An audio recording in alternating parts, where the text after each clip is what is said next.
Hello there, Birdie here with another video. This time we're doing a tournament review for Leeds by Example, the GBHL 80 tournament that myself and Ryan Leary hosted this weekend just past. As always, we do have a video planned for you, so we're going to discuss first of all how it went, the scenarios that we played at the event, the best painted armies, the pictures from the day. We'll discuss the final standings, the podium, who won most sporting, and then last of all, we'll discuss our conclusions from the event. So, say hi, Ryan. Hello, good to be back. Yeah. Do you want to talk us through a little bit about how this weekend went? Yeah, so I think it went pretty well. Yeah. We were, the store was open on time, I think it's slightly late on the Sunday, but it was open on time most of the time. And I think most people didn't have any issue with parking or anything as well.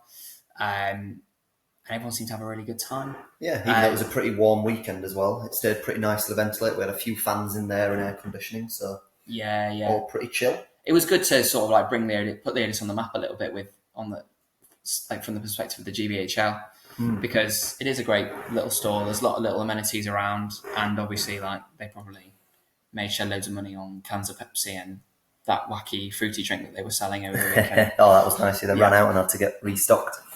We did get a couple of dropouts. So we originally had 32 people registered for the event, and we did get 3 dropouts in total across the weekend. So we had a couple of redraws we had to do, but it all ran pretty smoothly, and everyone was pretty happy with it. And we got a lovely army variety, wouldn't you say? We did, yeah. I mean, if you've seen the first video, you'll know the variety. But yeah, we had. I think it was just good to see lots of different lists. Some lists that I've never seen before, like on the table. Obviously, I've not built those lists myself, so it was good to see those in action, seeing how they played as well, chatting to some of the attendees to see how they were faring with their lists. It was just really nice to see, and some great boards as well, which we'll come on to, I imagine. They were mostly quite standard armies built, and when I say standard, I'm not taking away from them. They were built in a sense of you had a good infantry line block, you had a decent number of heroes. It was most people had balanced armies, which was nice. There was no min-maxing going on. The only monster list we had dropped out, interestingly, which was a very fun, uncompetitive Birders Horde all-hill trot list, but which was a pity to see, not to see on the board. But yeah, there was none of the really oppressive meta lists. Yes. Arguably the most oppressive list that turned up to the event that we discussed in the last video was Rich Ancliffe's Shire list, just because of what Gandalf's Cart and Lobelia can do.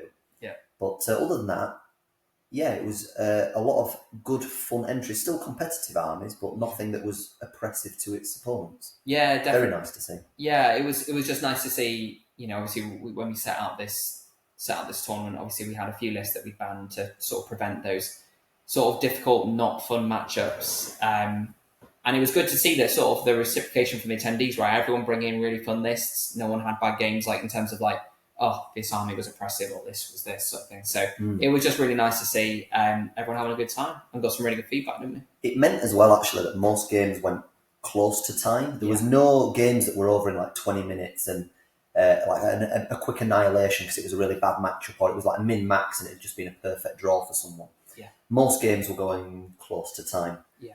Which means everyone's having a good game. It's tight and it could go either way, which is what you want from these events. Yeah. We've got to do a big shout out as well. Boards and terrain. We had to set up 16 boards for the 32 players we were expecting. And our Leeds community, our friends, all pitched in and helped us out. We picked it up, doing a bit of driving all over Leeds in the week beforehand. We even had our good friend Mark come down and help the two of us set up all the boards on Friday night, which took 3 hours because me in particular, a little bit of a perfectionist with it. Wanted everything to be as balanced as possible. Hopefully you can see on these pictures, we were trying to make the boards pretty even on both sides as much as possible. So if you're playing like a fog of war scenario, we had a good balance. Yeah. What did you think of the scenarios in terms of, do you think it was a balanced kind of 6 we chose? I think so, yeah. We were sort of at the whims of the dice with the roll-in, but we landed on some pretty nice scenarios. We had like a good mix of the original 6 and then also some new ones, which people were all excited to play. Because I think we had 3 of each, didn't we? We had 3 originals and 3 of the new ones. Yeah, and that symmetry is was unplanned as well. Yeah, that was always his random rolls. Yeah, we kept getting one of the players that was attending to roll for us each time. Yeah. No, it was great. It's some really good, because I think because of the state of the game with the new scenarios that have been released, some people still haven't played those, so it was nice to be able to play those new scenarios and I'd let people sort of enjoy themselves and figure out what works well, what doesn't work well with each of those new scenarios. From a timings perspective as well, we everything ran smoothly both days. We were very blessed with that. We maybe, in hindsight, lunch could have been a little shorter on day one. We did it for a reason, with it being our first tournament. We wanted to make sure it run smoothly. We also had food orders pre-ordered for everyone. We wanted to make sure they were arriving on time, and there was absolutely no hiccups. Everything was on time there. That was great. Do you think, so we had an hour and 50 for the round times. At 650 points, do you think that hour and 50 is correct, or do you think we should have gone with a higher amount, lower amount? I don't think we should have gone any higher. I think you could arguably do an hour and 40, hour and 45 with that, but I think the time difference there is so negligible with the points. I think it was good. I think it was a testament, because obviously each game almost ran to time, so it meant that at least we knew our rounds weren't too long. I guess I'm getting that right. So it was, no complaints. But I think with the way that we had the day planned out for day one and day two, obviously day two we had to ensure that we were out from the store by 5 o'clock. That's right. So it was quite critical on day two to make sure that we were running on schedule. We had an hour leeway, but we wanted to make sure we gave it enough time to finish, do awards, and then pack up, and then allow everyone to go home. And the very last thing to call out is that Ryan's partner Shanice made some lovely brownies for us, and they all went down like a charm.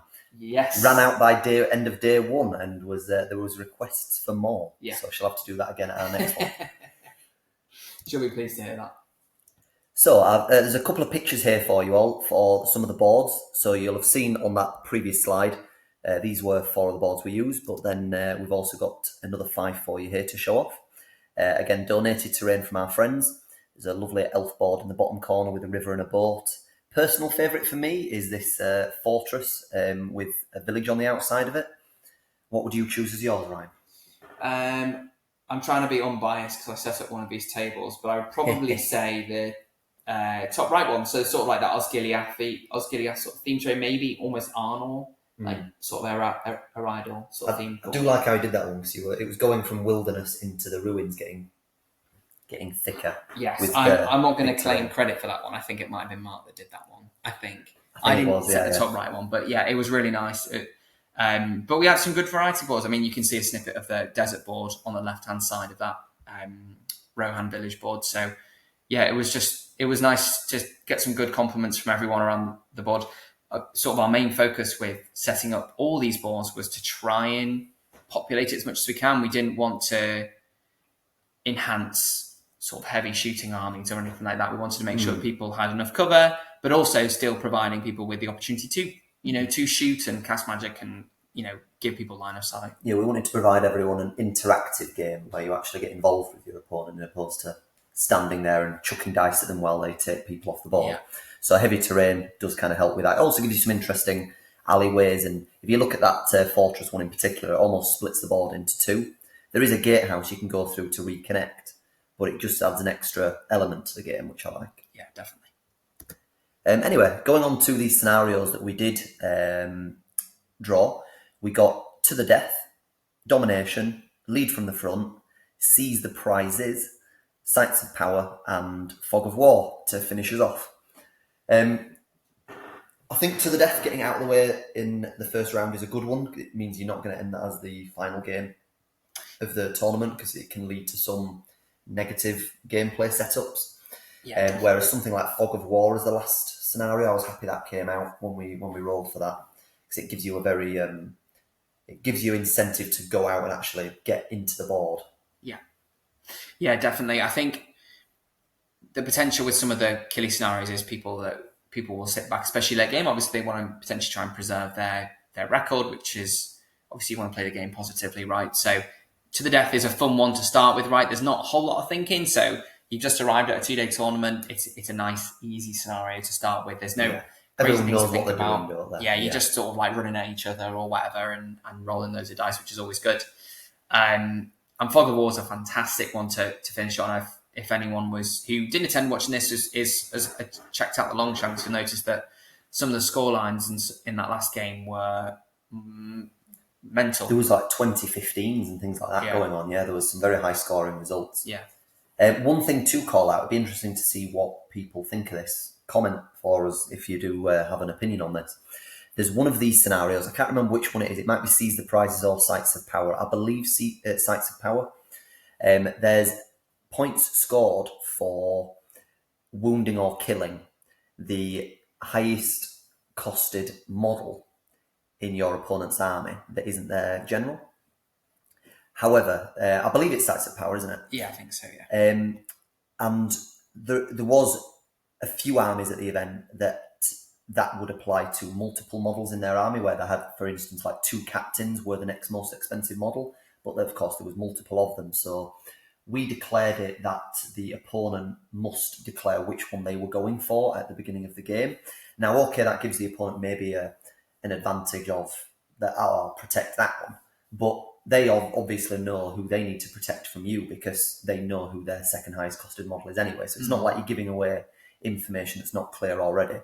But it just avoided any ambiguity at the end of the game and any disputes on that regard. But it'd be interesting to know how other people have ruled this or what you've experienced at other tournaments. So let us know what you think of that one and if you think we ruled that and clarified it correctly before the game. Yeah, definitely. I think with that, I think obviously both players are on the same footing, right? Because you both know who you're going for. And usually if you've got your second most expensive model in the army outside of your general, or your most expensive model outside of your general is most likely going to be involved in doing something. You can't really afford to have them far away, so it's not like you could just hide them, sort of thing. And I think it's only like 2, maybe 3 VPs that it gives away. There's one for wounding, I think, either maybe 2 or 3 for killing. So it's not major, but I appreciate margins are. It's always going to come down to margins. Yeah. So moving on, then we've got the pictures now for you for the best painted army submissions. So there were 6 that were put forward in total. These are 5 of them. The winner is on the next slide for you in a moment. But yes, just take a moment to admire some of this. We've got a beautiful Corsair army from Elliot Joyce in his pirate ship. We've got Tom Marsh in the top right with his Far Harad, beautifully painted with that orange colour scheme. We've got Alex Bordaz in the middle there with his Minas Tirith, with Boromir, Faramir and Denethor, the father and son's day out, even if he wished Faramir wasn't there. Then we've got Paddy Hands with his Defenders of the Hornburg, with Hera and Helm, with those lovely raised bases. And then down at the bottom, we have Will Metcalf with his Lake Town, with his specially made money bags objectives as well, which are amazing. However, all of these 5 did get multiple votes each. They were all tied in second place. There was a lot of spread votes. However, the winner, it went to John Talbot with his Kingdom of Khazad-dûm. Now, I do apologise, the picture doesn't perhaps give full credit to how good this looked due to the angle, but if you look at some of the shields, you'll see the incredible detail and the stripes. You're probably best to describe how good this one is, Ryan, seeing as you're the painter out of the 2 of them. Yeah, so I really like because I think a lot of archer models have a tendency to not have the arrow there. There doesn't seem to be a lot of it's not very dynamic. It's quite a static pose, but a lot of the archers here all have the arrows there. I think there's a couple of them that have also the bowstrings as well, which is amazing. Probably my favourites were the mirrors were amazing. I know Alex also brought something similar. His army looked great as well. But I think they're from Unreleased Miniatures, I believe John mentioned. But the 3 casualty dwarves, I think he was really hoping for that.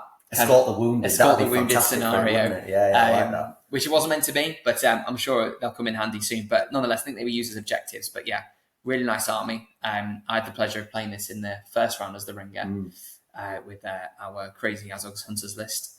And yeah, it was great. We'll come on to that probably, because now we're going to move on to show you a few action shots and then we're going to get to the standings.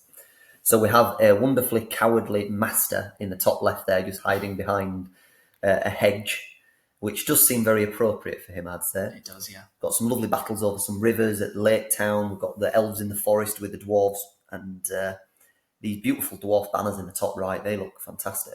Yeah. The only shame, I think, for the day was the Lake Town board not having a blue mat, which unfortunately we weren't able to secure. But yeah, it was a lake that's been dried up. Yeah, that's the story we went with, as though Smaug had dried up the lake with dragon fire. Yeah. And moving on to some more for you as well. So we've got some fiefdoms in Lake Town fighting over an elven city. In the middle there, we've got a wider shot of that board in the bottom left. And then my favourite board keeps popping up here. We've got it in the top left here. Just this came from our friend Stephen, the bushes with the like Japanese garden sort of blossom feel. Yeah. Absolutely love that. Yeah. Oh, it was great. Just wandering around, seeing all the games. I mean, I think as any TOs listening will probably have like loads of photos of different games on their phone that they always they need to figure out a place to put all these photos. So we'll probably pop some more on the Facebook group this week. But yeah, it was fantastic seeing all these different armies on all these wonderfully crafted boards. Something just occurred to me. I've just realised the top right is Jorin and Dan's army. So two of our friends here playing each other. With Jorin painting his elves with blue lightsabers, which is what you need to get rid of that D8 Dwarven defence, to be fair. So it came well equipped. Yeah, that was a very bloody game, that one. Yeah, very tight. So moving on to the standings now. So we're going to go from the bottom up here. So we had the lovely Dan Southern at the bottom here. I do have to apologise. I played him as the ringer. We met at an event a few months ago, and it was a game that decided who would podium at an event. And he brought a very nasty Dale army, and we played it out to a tough draw. So I went into this game relatively mercilessly, and Dan had taken a very quirky, interesting list with the Severed Heads catapult, but his model count was extremely low, and he only had Carmel and Mouth of Sauron with very limited might. And I had the ringer list we were using for day one was an Azog's Hunters list. It's Evil Fellowship, 7 models, but you do have 15 might. And I was a little merciless, just murdering through his line with combat after combat. Dan, great competitor as always, took it very, very graciously. Yeah. Sadly had to leave before we got to the awards. So there is a wooden spoon that we owe him, which I think he's going to go to an event with me in Middlesbrough in a couple of weeks. So we will make sure he gets that. And then we've got Rhett, who's come second to bottom, bringing a Lothlorien list. I think when we reviewed that was probably one of our favourite lists. Yeah. But yeah, it was. I watched some of his games. He's playing very well. I think there was a lot of close games. I think he played Mick one of the games, and then I think he also had a match against Daniel as well, which I think was his win. But yeah, really nice Lothlorien list, and I imagine some really nice to see that there was 3 Lothlorien lists, and they all went for a very, very different attempt with how they built it. So it was good to see how they would be played on the board. Yeah. And again, a relatively new player, but it's really good to see him attending like loads of tournaments, because that's the best way to learn. Playing lots of different people. Yeah, so, yeah, 100%. Best way to learn, and you learn more from your defeats than your victories as well. So, 100%. We did have Ryan here with a 28th place there. He got 1 win, which was sadly me with a game against Dan Southern. But Ryan had 2 real nice games. It was John Talbot you played, and who was the other player? Tannis Holt. Oh, you played Tannis, yeah. The Champions of Erebor. So we had a really cool. So I think the third scenario was Lead from the Front, which is fantastically themed because we were both all hero lists. Do you want to tell us how that went for you? Yeah, that was the only quick game of the tournament. That was the only one that was probably done within 30 minutes. Yeah. And why was that, Ryan? What happened? Well, Azog struggled to, I think, outstrike Killian Philly, which was difficult to get my head around. Oh, I think Golan was in there, to be fair.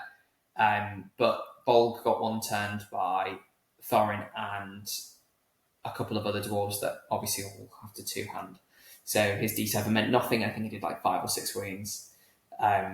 Yazneg shortly followed, and then Azog managed to 1-turn Thorin a turn or 2 later. But at that point, my list consisted of Azog on his White Warg, a captain, and Narza. No, Everyone else had perished. Thorin was the only casualty on his end, and the game ended on quartering pretty quickly after. I think that list of Tannis's and our ringer list were the two smallest model count lists as well, so it makes sense that was the quickest game of the tournament. Yeah, it really was a case of he set up the board, I walked away, came back 10 minutes later, and half the Azog Hunters list was dead, and it was like, okay, that was over quickly. Yeah, no, but it was a great game, really fun, just good to just run stuff into combat, right? Yeah, we've got Mark Burns next, part of our Leeds group as well, running a fiefdoms list. It's nice to see them still getting some play, even after their horrendous nerf. Yeah. But even though Mark only won one game, he also got 3 extra tournament points for only getting minor losses, because a couple of his losses were only by 1 victory point or 2 victory points. Okay.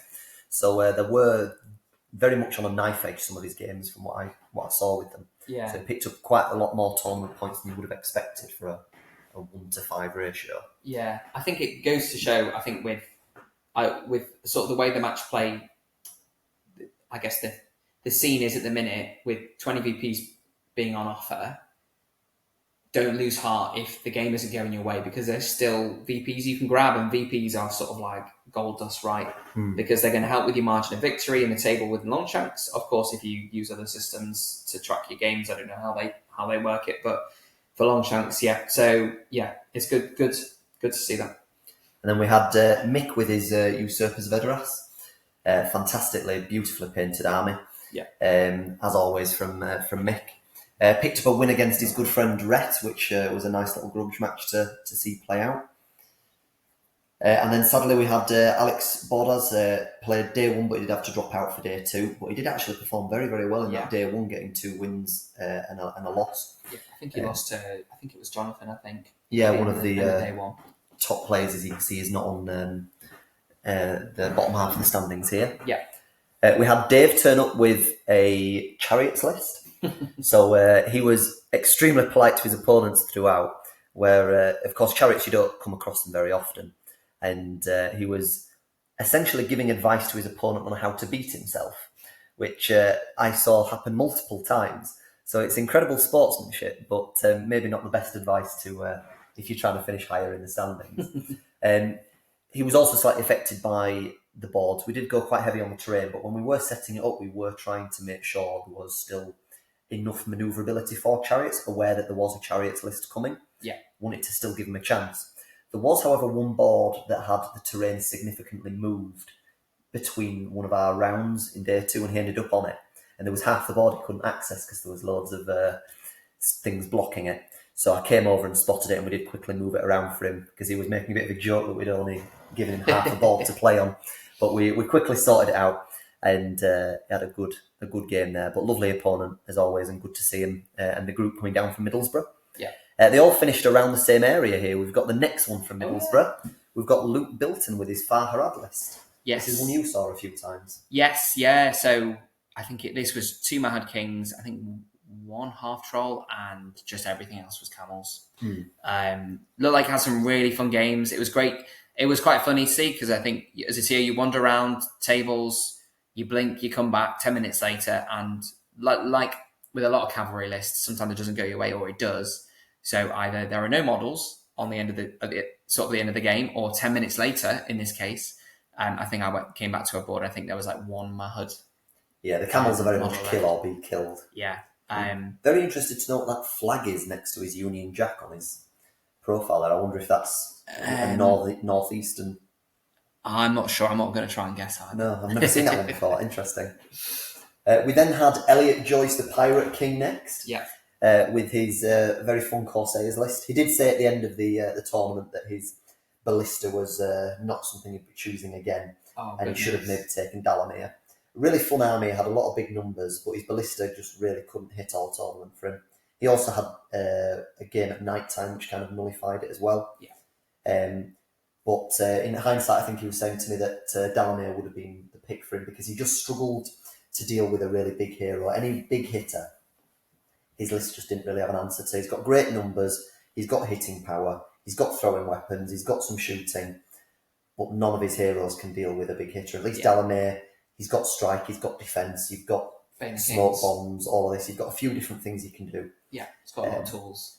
But again, you only learn these things by taking it and playing it in a 6-game tournament. It seems like he had a lot of fun. His opponents were laughing their heads off. And always great to see Elliot. Yeah. We then had Jake Battison next. This was the AOL list, wasn't it? A big horde of 50-odd models, I think. Yeah, I can't recall the heroes. I don't know AOL too well, but... Musga Druzag, a Shaman, White Chieftain as well. There might have been a captain. I think there might have been a 5th hero of some sort. Yeah. Not quite sure. But it seemed like I had some really tight games, I think Jake did. I think a lot of them went down to the wire. I think I've tuned in quite a lot to his game against Pete's Halls of Thranduil. I think that Thranduil was going on a bit of a rampage. But that was nice to see as a Halls of Thranduil player. But it seemed like I had some good games. I think some dice didn't go his way, I think day one. But yeah, he enjoyed himself. I think especially day one, he was telling me about the Wild Chieftain. He was constantly trying to Enrage Beast it and then getting very unlucky with some dice rolls. And Wild Chieftain's very limited with its might. It can't force that many dual rolls. It's not got enough in the tank for it. Yeah. So it's very much dependent on that first roll going your way. But interesting to see AOL, because we've not been seeing it. And it was nice to see it's not oppressive like it was in the last edition. It seems playable. It seems relatively competitive for scenarios. But it's not as nasty as it once was. Yeah, definitely. Yeah, I think it's still got a place as a competitive list. Without that, I think it was the re-rolling magic, like casting, wasn't it? I think that they've lost. And maybe I have to play around with it. I'm undecided what sort of points level suits it best. I think maybe 650 might have been slightly too high for it, maybe, because it didn't have an answer to really big heroes other than... It had a Bat Swarm, which helped, but still, I think maybe some lower points would help it. Maybe about the 500 mark. Yeah, I think you can't go wrong with low points very well, because obviously everything's dead cheap. Yeah. You only need enough points to throw in like a Bat Swarm or two, and then everything else is just Prowlers and Orcs and stuff and Goblins. Next, we've got Will from our, again, Leeds group here with his Lake Town. We beautifully, pure dumb luck, managed to do a draw on Longshanks and got him straight away onto his Lake Town board. Yeah. For the game one. However, he just got shot off the board with the only shooting army that turned up to the event. So that was... that was Path Druidan, I think. Path Druidan, yeah. Hell of a shooting list. Yeah. The list that confused us in the preview video. Yes, it did, yeah. So, but we learned lots of things. We did learn lots from that, yeah. Thank you for the comments, everyone. But then we had another one from the Middlesbrough community. So we had Cy Rose here with Kiri Thungol, this was. Yes, yeah. So I think tuned into a few of his games, but yeah, this was obviously your usual. So Shelob, Gorbag, Shagrat. And I think there was one, I tuned into a game, I think, where it was Caesar Prizes. I think he was playing AOL, actually, Jake's AOL. And he had, I think he'd completely forgotten that Shagrat had one of the prizes and it was on his half of the board and he forgot to move him to his opponent's half to get more VPs. But that's how you learn, right? But yes, I had a good time. Played on the Hobbit board as well, which I think means Mark's Fiefdoms. It was a real tight game. He also sadly got the draw against the Shire list with this Kiri Thungol list, and all the heroes were all immediately shut down. And by the time you reached combat, it was already broken because the Hobbits, like Hobbit shooting isn't amazing, but the sheer volume of it. Yeah. And Richard's, I stood and watched that for a few minutes, and Richard's dice were hot, and Kiri Thungol was getting massacred. It was no man's land walking into a machine gun. It was awful to watch that one. Even with terrain and in the ways and things, it was just everything was going off for Rich on that game that could. But Cy stayed committed to it, went for it. I think he's still got some VPs out of the game. Yeah. Somehow, so well done to him. And Shelob went down completely surrounded alone, and Gandalf stabbing her with a Glamdring. So, sorry, one thing with that Shire list I didn't realise was you can reroll fail to wound rolls with shooting near the flowers. Near the flowers. The flowers were apparently what was the most dangerous thing. You only placed 3 of them, I believe. But the 3 of them, everything within 3 inches of them is just dying. Yeah. It was every time you walked over to the board, wherever the flowers were, there was like an empty zone. Yeah. And it was, brutal. Next, we've got Paddy Power. This is Paddy Hands, a friend of ours, no longer from the Leeds community, but still an honorary Leeds lad, with his Defenders of the Hornburgs. This was the Hera all win and the crazy helm list. Yes, yeah. This was good to see because I think I've not seen lots of the new War of the Rohirrim armies. No. So it was good to see that one of the lists. I know there was a usurpers we've already gone through. Pity we never got a match actually of those two playing each other. Yeah, because considering how beautifully Paddy's army was painted and mixed, it would have been great to get the two theme armies together. Yeah, I believe Paddy was glad because I think all the usurpers get hatred Rohan. So that was a pretty rough matchup. And also as well, they know the traitors are fight 4, but the normal Rohan guys are fight 3. That's what I was told. So, and actually, the usurpers of Edoras, because I think that's the one with Freka in the list.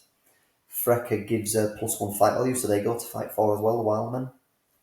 That's rough. So if they do win the fight at the matching fight value, and they've got hatred Rohan, it would have been a nasty one. Maybe Paddy is happy we. Absolutely. No, so I think I saw him calling quite a few heroic strengths with Helm, which I've not seen. So he's getting himself a strength 10, or maybe as a special rule that just to guarantee the wounds. Essentially, but then I think I saw him roll 2 1s and a 3. After that, I think, if I recall correctly, which was sad to see, or a 2 or something. But yeah, good list. Yeah, and then next we've got Alan Cameron, so coming down from the northeast as well. We had the Paths of the Druidan list. Now, to his credit, I've got to say, all the way through the tournament, Alan was trying not to play this as nastily as it could have been. So his army was very much set up to skirmish. He had the Warses with blowpipes, he had riders with bows as well, and he could have just skirmished his opponents with mobility and shot them a lot. But he did what a competent player would do and do a few rounds of shooting, but then he did commit to the fights in all of them. It did cost him in a couple of games, him doing that. He could have played more for time and kept running around the ball skirmishing, but credit to Alan, he was trying to make it as good and fair a game as he could for his opponents. Yeah, no, definitely, that's good to hear. But I appreciate, it's a decision you're torn with, isn't it? In tournaments is so how to play the list, especially if it has an avenue where the way that it should play is maybe a little oppressive in a way.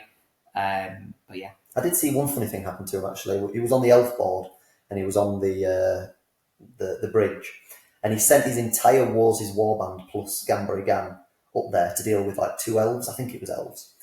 And I came back maybe half an hour later, and there was like 2 Warses up there, and the 2 elves were still stood there. And apparently they killed Gambari Gan in one turn, and all the other Warses were slowly getting dragged down. He was left with 2 up there. I never saw quite how that battle on the bridge ended, but it was a bit hilarious. He couldn't believe how badly it had gone for him up there. It was a very funny moment, yeah. Anyway, looking at the top half now, we have, first of all, we have Pete Connor with the Halls of Thranduil list. So this is one for you to talk about. Yes, this one with, I think he had 6 Palace Guard, obviously a Thranduil on his elk. Not much cav, if I remember right. I think he had one, maybe 2, just from memory, but he definitely had 1 I saw. I think he played a game against the British Shire list, which I think was a bit tricky for the Owls, getting beaten to a pulp by hobbits. But watched a few other games. I think there was a really close one against John's Khazad-dûm, I believe. That looked like that was actually quite close. But then I chatted with Pete very briefly about, or maybe just his opponent actually. I think when he was playing AOL, about how Thranduil had just completely wiped out one chunk of his army by himself with the impact hits. I think he got like 3 or 4 kills. It's nice to see. It's good to see. Impact hits are nice, especially obviously it's not going to go off all the time, right? So it's nice when you get a few kills with the elk, because feels like you justify the points maybe a little more, because mounts aren't cheap in this game anymore. When he played the Shire list again as well, I'm sorry, we're going to discuss that list more than any other. Rich is going to be pleased, of course. But he was getting badly outshot by the hobbits on the way in, and he didn't get. I don't think Thranduil got involved in a fight in the whole game, and he kept him to the side and he played for the objective. He knew that he was losing the battle, and he'd lost far too many elves to make it back. He was outnumbered 3-4-1 on the board, but he kept the right concentration and demeanour about it, and the game finished with Thranduil sat on objective for him, nice and safe, no leader points given away. I believe he voluntarily got off his elk as well to make sure that he couldn't be, I think, maybe compelled. Not compelled because Gandalf doesn't have compelled, but there was a reason for it anyway, maybe to avoid being shot or something. Yeah. But credit to him for keeping going in a bad situation. And he was unlucky. Tauriel was holding a middle objective and she went down to a hail of hobbits. I think I saw that. I actually saw an interesting rules interaction around that. So I think Lobelia has the ability to reduce attacks down to 1 and fight value as well. Yeah. So does that apply before or after Tauriel's outnumbered bonus? Because I think the attacks were reduced to 1, and then I noticed that she was outnumbered by like a few hobbits. So in theory, because she's then outnumbered, her attacks would then go up because you cast the Lobelia thing. She'd probably go down to 1 and then go back up 4, depending 3. on how many she's engaged with. So, I mean, if a fight value's been reduced to 1 anyway, or reduced a little bit, then it might be irrelevant because the hobbits actually might outfight Tauriel. I don't know how much the fight value reduction is, but... it's a really stern scolding that Lobelia gives them with that umbrella.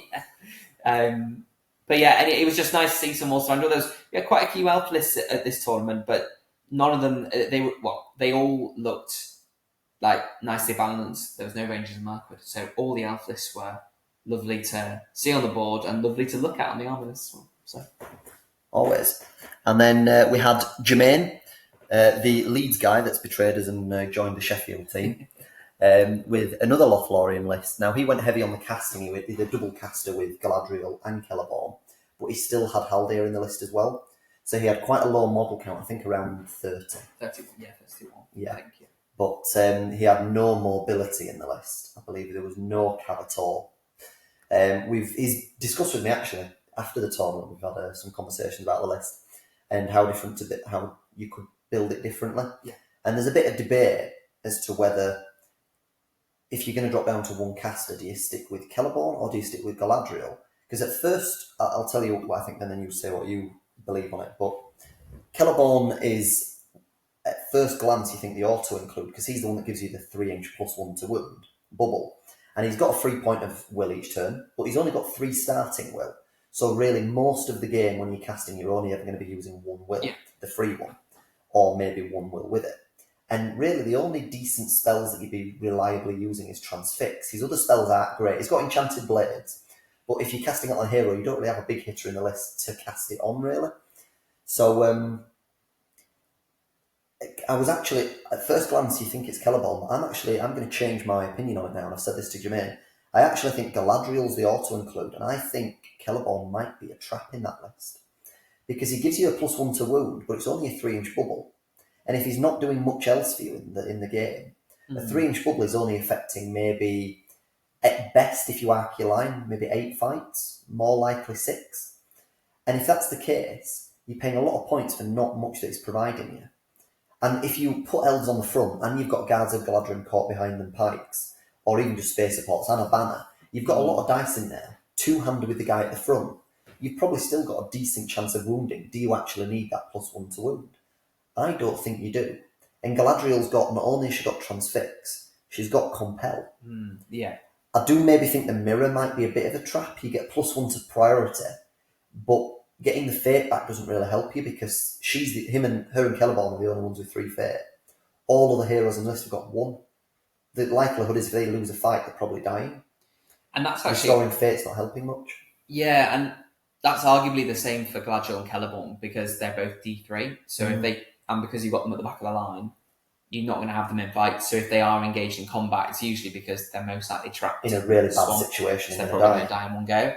So I get your point around the Mirror. I feel like the idea of the +1 priority roll seems so valuable in a list where maybe you don't necessarily feel like you need to bring as much might. I also don't think you maybe need to go first that much with that list, unless Galadriel's in a really tricky spot or Celeborn.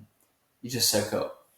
It's not that bad for the elves to go second because you see what your opponent does. You can then move around your fight 6 pikes as to where you want the fight 6 in there, and you can also react with your casting. Yeah, and your sentinels. Yeah. So it's an interesting one. Yeah, so it's interesting. I would definitely say at lower points. I think based on what you're saying now, I sort of understand. I mean, as a Horses Fanduel player, I like the idea of that +1 to wound bubble. I think it's so valuable. But what I would say is Thranduil being on his elk means that 3-inch aura is actually much bigger. Yeah. And he's not just providing that. So Thranduil's giving you the +1 fight. Yeah. And he's giving you a +1 defense to your knights as well. Yes, yeah. He's doing a lot for you, and he's hitting and doing damage himself. Yeah. Whereas Thranduil's 170, isn't he, with his elk? Oh, goodness me. I believe he's 170. Yeah. Whereas Celeborn, I might be wrong, I think he's 120, 130. Right.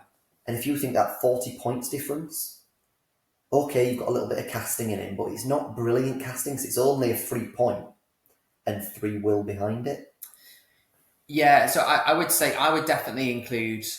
I mean, sorry, I understand your point.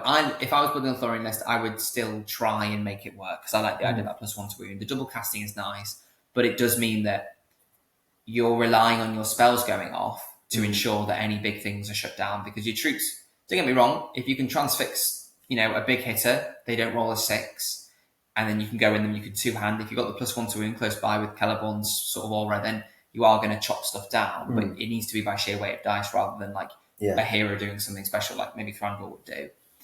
I would definitely say at higher points it's an auto include, because double cast is going to be really hard to deal with. And that +1 it gives you control. This is how I was discussing it with Jermaine. Double caster gives you really nice control on the board. Yeah, so... But if you've got Haldir and Room... Everyone rants on about Orothin being really good, and the Exploding 6 is okay, it's alright, but he's only strength 4. He's got 3 attacks, but he's only strength 4, and I don't believe he's got strike either. No. So I think he's by far the worst of the 3 brothers. I think he's a bit of a profile trap. 3 attacks, though, doesn't he? But if you've got Haldir, fight 6, can strike, he can also hand and a half. Orothin can't, he's stuck with just a hand weapon. So Haldir's got more damage potentially. Marumil gives you the heroic defense with an extra fate point now to make it better. And he's got the special rule to get you to reroll.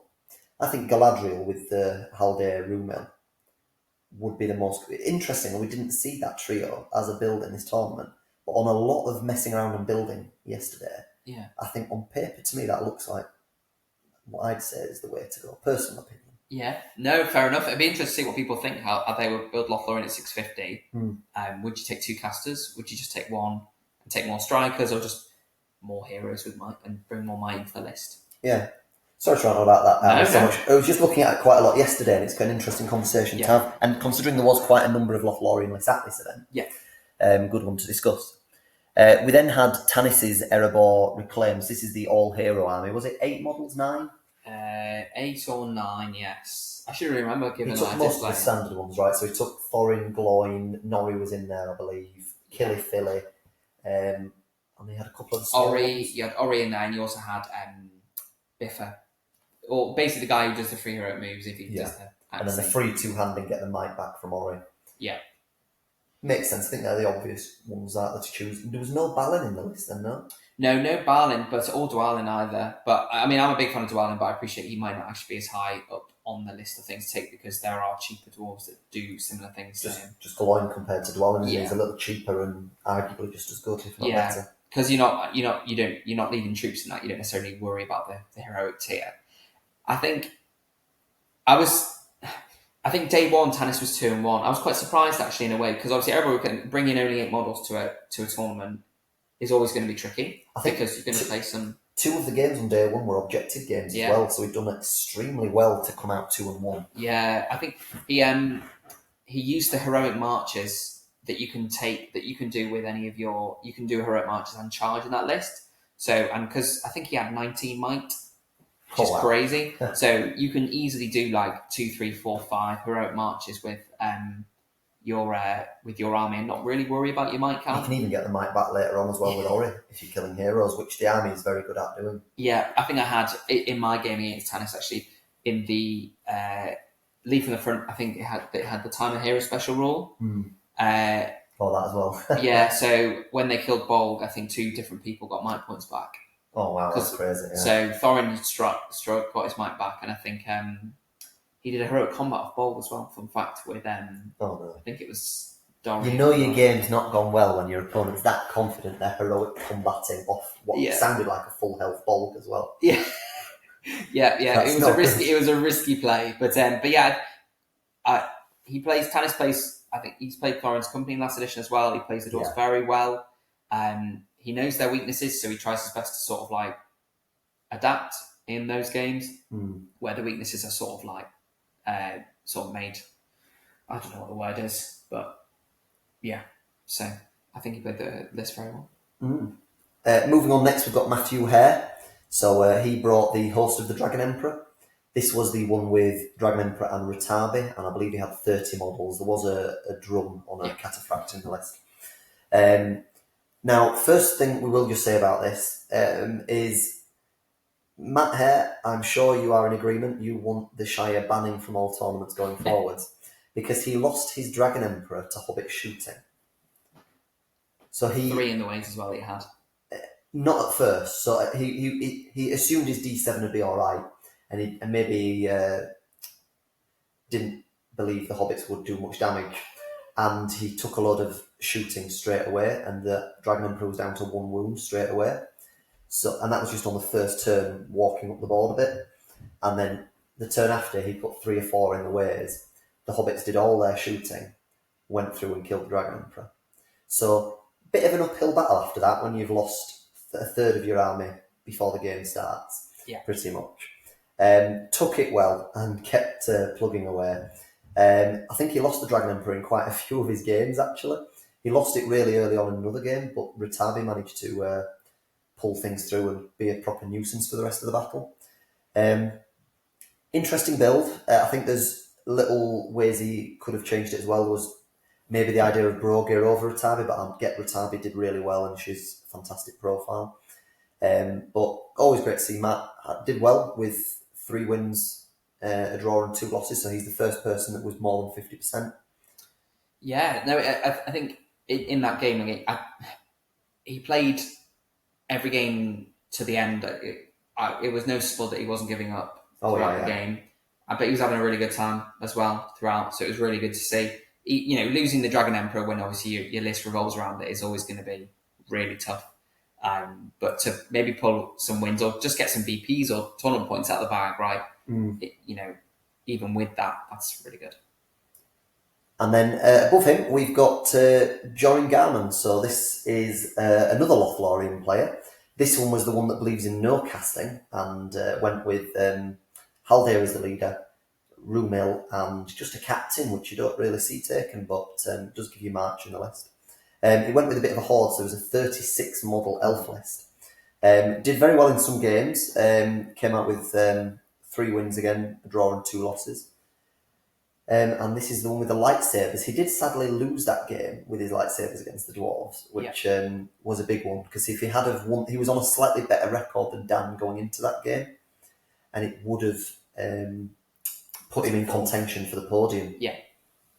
But Dan, his old adversary and his usual doubles partner, ruined his tournament for him.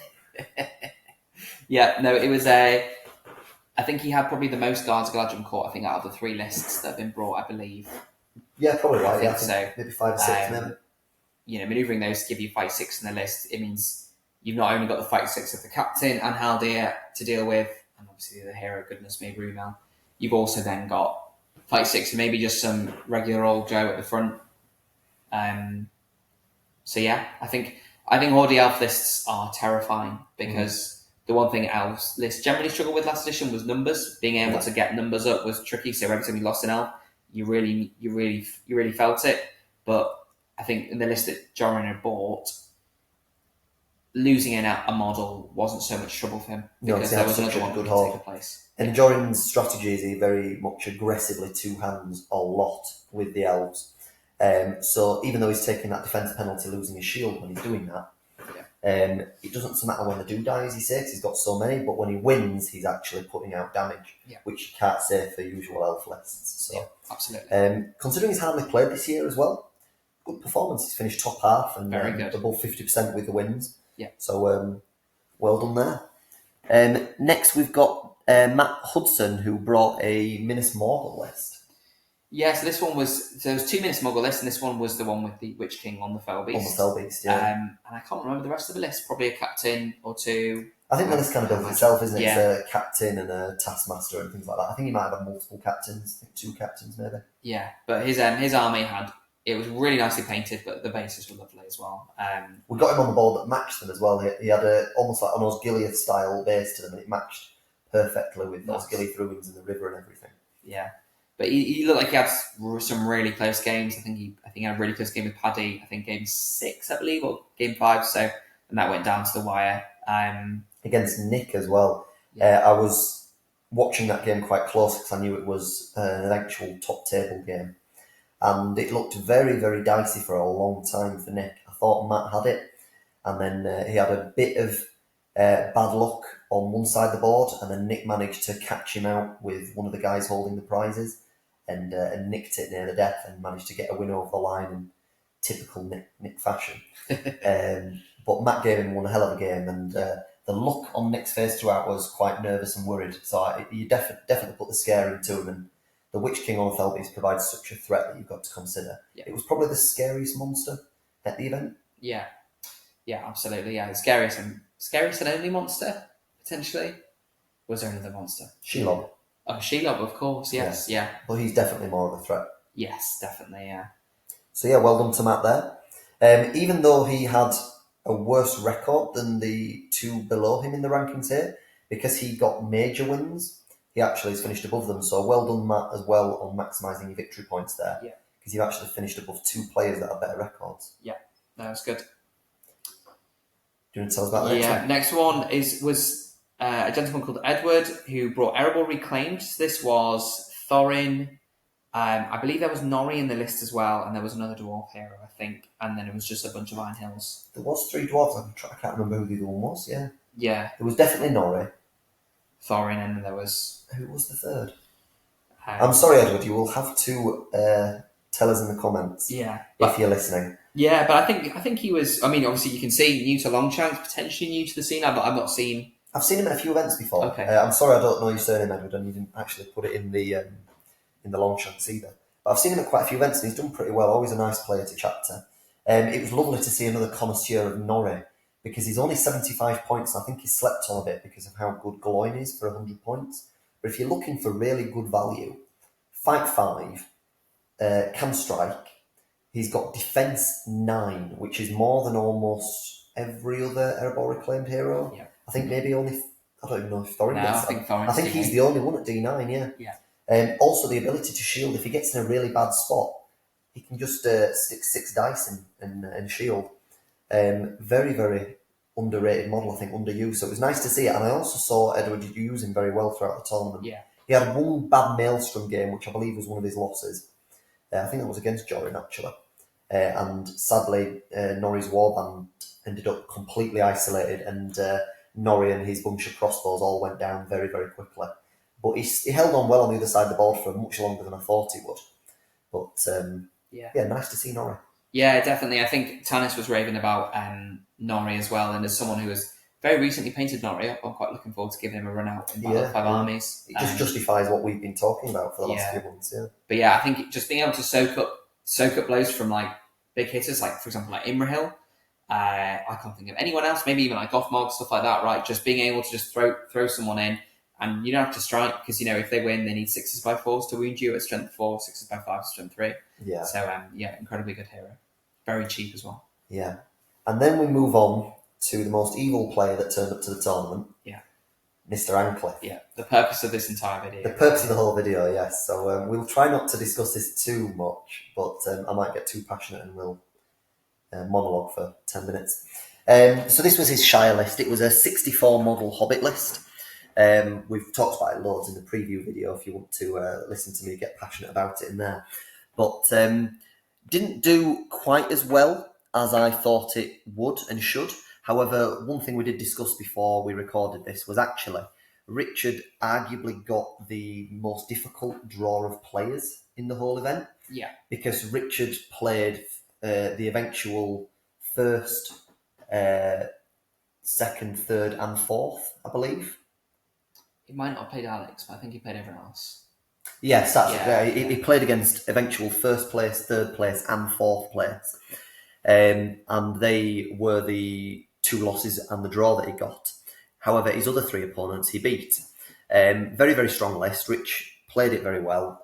Also, even though it is an oppressive list with what Gandalf's cart can do, he did try and play it as nicely as possible and made it a good experience for his opponents. Nobody feels hobbits are that oppressive. They're not the problem. His shooting on 2 games in particular I saw was absolutely smoking. Every in the way he needed, every up down he needed to go the way he wanted, it really was. So he was almost in an apologetic state with how good some of his shooting rolls were. The list doesn't even need the shooting to go off like that, but on 2 games it really did. But always nice to see him at the event, and he did manage to come out with 21 tournament points there. So 2 major wins by the looks of it, a minor and a draw. So I believe that's right. I think so. Or maybe 1 major, 2 minors. I think a draw is 3 TPs, isn't it? Yeah, so maybe needs to work on maximising victory points. Maybe being too nice and polite to not maximise the victory points. Don't have enough ability. He needs to bring Farmer Maggot and his dogs in. That's why. That is the criticism we'll give you. Absolutely. if you'd have brought Farmer Maggot, I'd be interested to hear why he didn't bring him in. Like if it was just a points thing, or there's just better heroes that do more things. Just be interesting to hear what his thoughts were on why because they give you mobility, which is big. The heart and soul of the Shire. Yeah, to the Shire list. I completely agree. We're both big advocates of Farmer Maggot. These other heroes, I don't know. We initially had a little bit of contention over Bilbo and his rules because it wasn't clear on his profile on Tabletop Admiral that the ring didn't act as the bad version of the ring. But it's actually, as in when he went into combat with something, he would have to fight them alone. But actually, there's a part of the slip away rule that states clearly that other people can join him in the fight. Oh, wow. Okay. So it does make Bilbo useful. So initially we were saying, okay, you should have dropped Bilbo and put Farmer Maggot in, but actually I do see the merits of having Bilbo in the list. But some of the other smaller heroes, Rosie Cotton is a fantastic small 6-inch banner. Gaffer Gamgee with those flowers, now we know how brutal they are, auto-include, fine. Gandalf, amazing. But some of the other heroes... Paladin Tucky had it in the list. I think there was another small one, Will Whitfoot. I know they've got nice little special rules and they are good. +1 fights and banners and things like that. Paladin is a 12-inch standfast as well. Yeah. So but 64 models. He was last edition anyway. Yeah, but 64 models are really going to need to break. I think some of the smaller ones that he took, Farmer Maggot should definitely have precedence over. Yeah, 100%. I agree with that entirely. Yeah. I would remove Gandalf the Grey in his cart, if I'm honest with you. I'm joking, I wouldn't really. The model as well looks amazing. It's so, I mean, obviously it's such a famous part of like the first film, right? Seeing Gandalf and his cart going into the Shire, so it's good to see it on the table. And he gets to play the Shire board as well, which was lovely. I think it's only a matter of time before Rich wins an event or podiums at something pretty decent. Because he's always finding really nice little competitive loopholes that nobody else has spotted just yet. And brings them to life well. Next, we've got his good friend Loz Barfoot with his Riders of Amer. So nice to see Riders of Amer doing pretty well. Loz did really well. He was actually on table 2 going into the final round. If he'd have won that game, he would have actually finished second at the event. So great to see Loz up there, and with a list that we both like a lot and would like to see do well. Yeah, it's very thin, and he got a much needed buff from last edition, so it's nice to see that up there. He had, I think he was running Captain Gandalf and Amer with a bunch of riders. He had a banner, I think, in the list. But yeah, his last game was against Dwarfs. Tough matchup, obviously. Knocking down Dwarfs never. Tough matchup.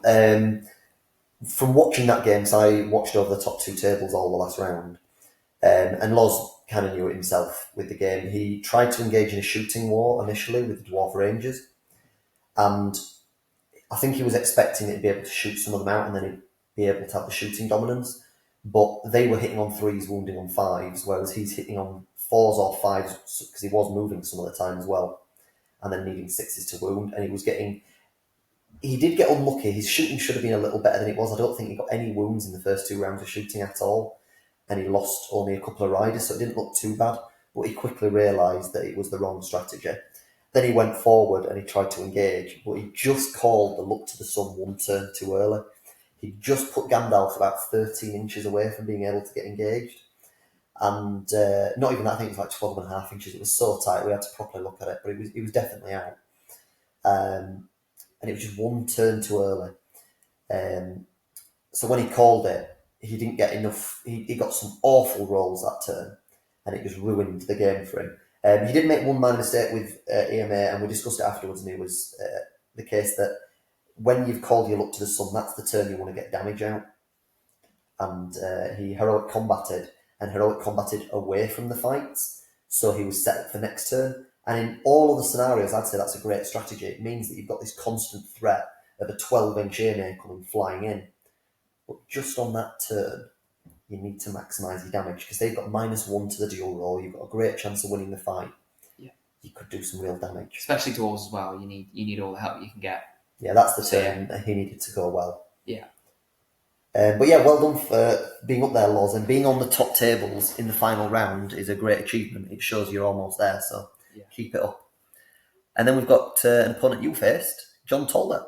Yes, this was the hoardiest Khazad-dûm list there. So it was 40 models, Dwarf King, King's Champ, and a Captain. I think he had some tough games as well. I think he played Nick game 3, I think, and that was really close. I think Nick discovered just how strong Khazad-dûm was over the weekend. So, I think this tournament has shown that Khazad-dûm is definitely quite a competitive list. It's got some really nice army bonuses. I mean, I guess a much needed improvement from last edition. It wasn't terrible last edition. It still had some merit. I think, obviously, Vault Warden spam was the way. But now there's some real variety that you can take in this list. It's not just a one-trick pony sort of thing. So you've got Dominant as well, haven't you, on some of the models, on the Dwarf Rangers and the Rangers. So the Rangers have had this massive buff anyway, but then on top of that, they've got this Dominant as well. Yeah, really good list. And obviously Khazad-dûm struggles with mobility, but if you've got enough dwarves, they're going to get to the places eventually. So he's done very well, because there's quite a few objective-based scenarios like domination and stuff. So he's done very well to come 7th, and with a wonderfully painted army, no less. Yes, it was, yeah. Yeah, one more best painted. And next we've got Tom Marsh. Now, I was very surprised at this one, but impressed in equal measure. So Tom's been attending a lot of events with the rest of the Sheffield crew, and they've been getting a lot of practice games in, which is fantastic. But Far Harad is a tough list to pilot.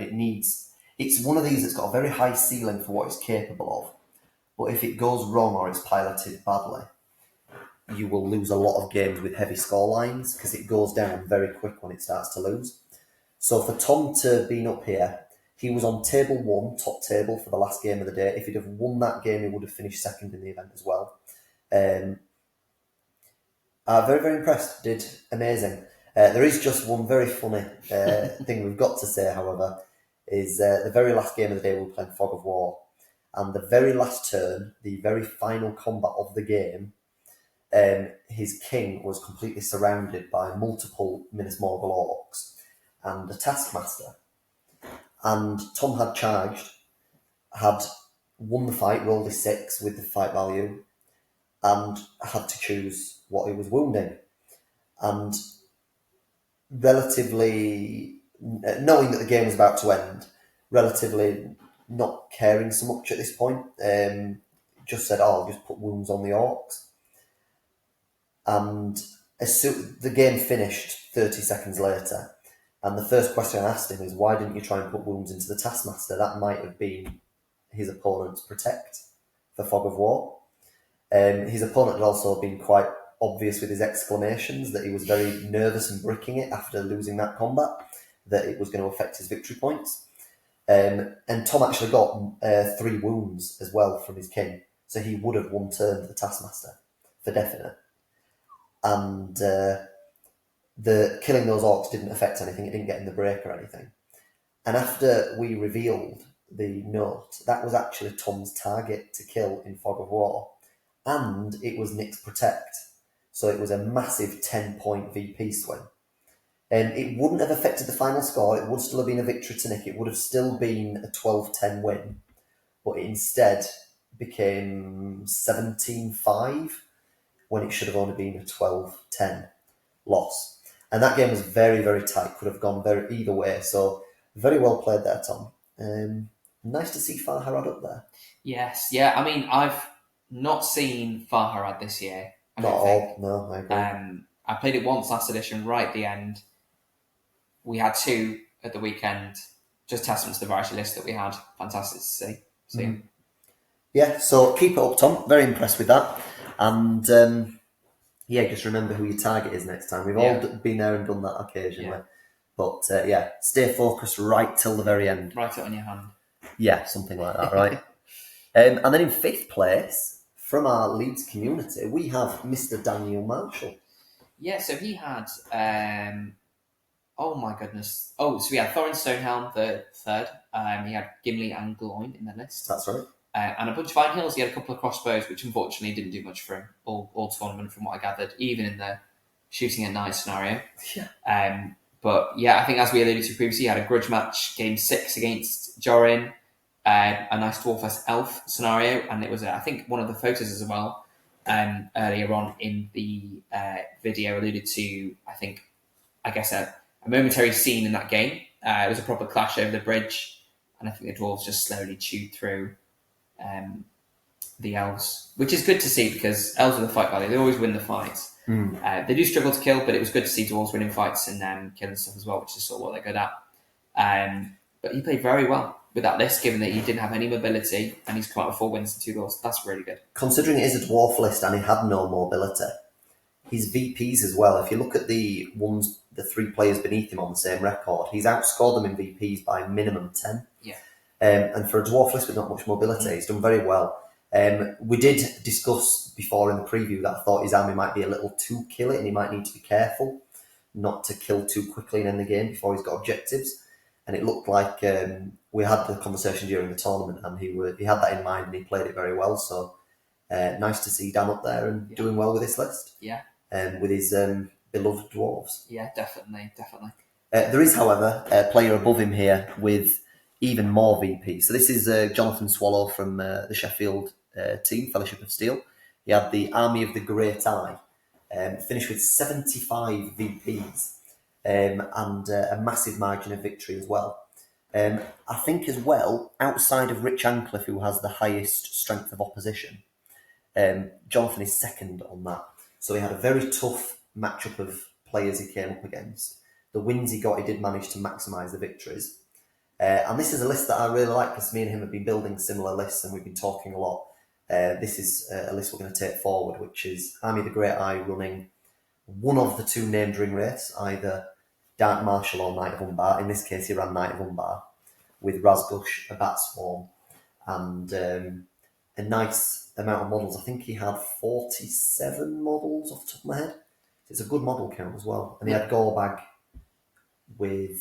There is another hero on this. We had a spider in there. Yeah, I know it's not a hero. I don't agree with that. Yeah, no spiders, thank you. I can't remember what the hero was, but shouldn't be encouraging Razgush Batswarm too much. It's such a deadly combo. But you can also heroic strength with Razgush. Oh wow! So if you do get him into something, because he is fight 6 and they can't get above it because the Batswarm's in the fight, he can heroic strength. Oh, of course, because he's you don't want to get above him, are you? That probably was just the 3 heroes. Actually, I'm wrong. I think he had a number of more islands in the list, or it looked like it based on the models he painted. I believe he did. Yeah. Which could see some strength 4 on the list. Obviously, they get the Hatred Man, which is a bonus. I think he has some more Uruk-hai in there as well. Oh, excellent! Even better, yeah. Just a nice mix and blend of all. Good courage as well. Slightly better courage, which is nice for long game. Obviously, only being D4 is a bit risky, but I think it's worth it because with evil you generally struggle with courage unless you're taking Black Numenorians. I don't know if you had any Black Numenorians. No, I didn't. So yeah, it's good to have some models there with some good courage. Yeah, it's another 4th place for him. It seems to be sadly where he is at every event that I go to with him. But so close, I think it was only 1 VP or 2 VPs off him being on the podium. So great effort again, Jonathan. His losses were early on in the tournament as well, so he's done well to come back up through it. So almost, but not close enough. Next time. And now we're going to move on to podiums. There is just one thing we will discuss before we get to the podium, however, which is to highlight most sporting at the end of the event went to Elliot Joyce with his Corsair Pirates. So extremely fun opponent to play against, always a lovely chap. The army was beautifully themed. He was also around all tournament with his pirate hat as well. Nice added theme there. Yeah, it was absolutely brilliant to see. And what was particularly fun is because Corsairs die quite quickly, so it was less of a blow to him to keep his spirits up. He puts them back inside the boat, and you slowly see the boat fill up at the side of his board. So it looks more and more themey at the side of the board the worse his game goes. Yeah. So that was quite fun to watch. Yeah, and he won a wonderful prize we were able to secure for the event, which was a elven. Was it just an elven dagger? Was it? No, it was Orcrist. It was a miniature version of Orcrist, which was a dagger size basically. So it wasn't miniature as in like a little keyring or something. It was still a full size blade with this beautiful elven inscription on it. Yeah, and it came with a nice detailed sheath. Yeah, as well. Yeah.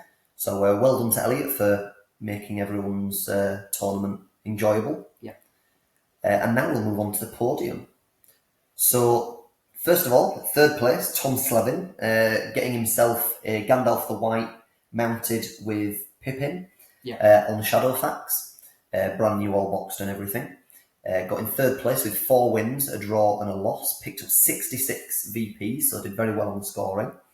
Actually, looking at that, Jonathan actually scored more VPs than anyone in the tournament. Yeah. But these guys just had a slightly better record. And Tom had another Khazad list. Almost as hoardy as John Talbot's, this time 40 models, not 41. Oh, yeah. And this was a Dwarf King, Champion and Captain. Yeah, good list, this one. I mean, you can see, obviously, second place's list as well. And I think John Talbot came 7th as well. So, really strong showing from Khazad. But I think that the list has sort of massively benefited from that re-rolling one dice in the dual roll when your opponent rolls more dice than you. The sort of wording that rule allows you to sort of effectively get a re-roll wherever you want because you're going to be throwing your Khazad in the fight. It makes them much more reliable as well because in the last edition, it was always risky unless you brought Vault Wardens as well and then gave them the spears. You were always sort of at the whims of just one dice and maybe a banner if it was in range. But having effectively a battlefield-wide banner with dwarves has meant that they are much more reliable. So they lose less fights. So even though they take just as long to die as they did last edition, because they're still D7, they are winning slightly more, so they are killing more often. Also, the 15 Khazad Guard in that list, all fight 5, 2-handing Burley as well. Or maybe not Burley, they're not half guard, but 2-handing as well. When they are winning fights, they're getting killed. And the bodyguard you just said there as well, Yeah. Showing Khazad them off, right? Absolutely, yeah. And they were all lovely looking armies as well. It's good to see dwarves on the table. Nice variety of doors as well, because you didn't see lots of Khazad last edition. Nice to see all 3 lists were built a bit differently as well. Yes, definitely, yeah. Second place then, we had Alex Johnson, continuing his trend of finishing second at events. He's yet to win one of these GBHLs, but he's had so many podiums now, so he's almost there. Yeah. Lovely looking army as well, showing Durin could actually be viable. And he took himself home a brand new boxed Witch King on Felbeast. Yes, yeah. 5 wins and a draw, 64 VPs as well. So slightly less than Tom, but obviously the extra win, which I think he obviously got from Tom. I think in game 4, I think it was game 4, start of day 2. Great to see Durin being taken in a list that does well, because last edition you didn't really see that. Dwarf King was the way, and sort of building your numbers up. But 35 models at 650 is still, I think, pretty much bang on, really. Or slightly over, isn't it? Slightly over what you'd expect, And again, they're dwarves. Might is always an issue, but if you play a list enough with low might, you learn to manage it because that's the play style. So, yeah. His list also was a little less maybe optimised than the other 2 Khazad lists because not only is Durin generally seen as quite a big point sink, he also only had 6 bows. He only took 6 dwarf rangers. Didn't max out on those. What I do love, however, with his list over the others is he went with 4 Iron Guard. Big believer in the Iron Guard. And if they do get badly outnumbered with dice, and he's got a banner in the list as well, they could potentially be going in with 2 dice, re-rolling one of those for a banner, and re-rolling another one for the opponent, rolling more dice than them. Yeah. In which case you've got 4 dice, 15-point Iron Guard, going in with throwing weapons as it charges. Real nice to see. Yeah, it gives you some. I mean, it gives you some much needed 2 attacks, right? In battle line fights, they're still D6, so they're still relatively durable. But it just gives you. I know you have the reroll, but sometimes it's nicer rolling 2 dice at once rather than 1 and then re-rolling a single one. So, So yeah, good to see. They're quite expensive, but I think they're definitely worth it. And then picking up our first prize, which was a beautifully forged dwarven longsword, the one that Thorin has before he gets given Orcrest. Really heavy, chunky piece of metal with beautiful detail on it. I enjoyed having it around the house for a couple of months. We have Nick Whittaker picking up first place with his Minas Morgul list. Had 5 wins. The only draw that he had was against Alex in second place in round 5. And won the tournament based on 1 tournament point, just because he managed to get an extra major victory. And yeah, we've got a 47 model Minas Morgul list. Yeah. Actually, it's 3 points short as well of 650, so we played with a very small handicap. Oh yeah, flipping up, I didn't know that. But yeah, they're very, I mean, this was the one thing when we spoke, 4 Spectres, you thought maybe one too many potentially, but 47 models, I mean, yeah, I mean, I saw some of his games. He has some really cool sculpts as well for his orcs as well. They're so unique. But yeah, I mean, not much to say on this. I mean, I think some people listening will probably know. Minas Morgul is a good list. It's got, winning on Blades of the Dead is cracking because, for example, it's a little bit of a nice counter in a way to dwarves. It bypasses their high defense, which means you're still wounding dwarves on 5s, which is pretty scary for dwarves, given that's why you pay the points, right, for that high defense. So yeah. There was some cool converted sculpts. They do, however, sadly they've got quite big weapons. They lean over a little bit, so it did stop him from constantly touching base for engaging sometimes.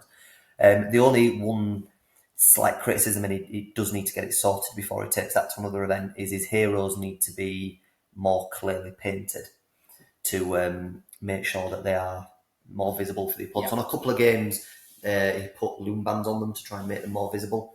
They have got slightly different sculpts and different weapons, but they're painted the same colour and they're quite similar size in scale.